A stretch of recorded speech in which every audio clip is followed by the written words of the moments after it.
Burn out एक ऐसी कैफियत है जहां इंसान इमोशनली, फिजिकली और मेंटली एग्जॉस्टेड हो जाता है। वर्ल्ड हेल्थ ऑर्गेनाइजेशन ने बर्न आउट को क्रॉनिक स्ट्रेस का नतीजा करार दिया है। मिसाल के तौर पर एक स्टूडेंट या वर्कर लॉन्ग आवर्स काम करता है बगैर रेस्ट किए हुए। पहले वो मोटिवेटेड होता है, फिर टायर्ड और फिर इमोशनली एम्प्टी हो जाता है। हल क्या है?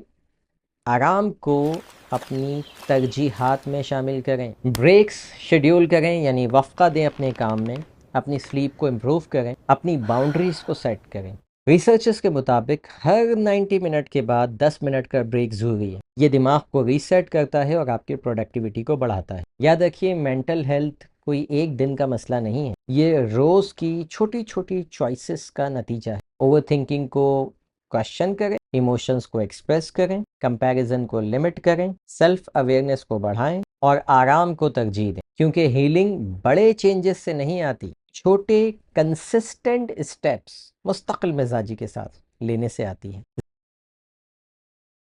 ज़हनी सेहत के हवाले से अगर आपका कोई भी सवाल है तो आप कमेंट बॉक्स में लाजमी लिखिए। कोशिश होगी कि उस पर वीडियो बनाकर आपकी रहनुमाई की जाए।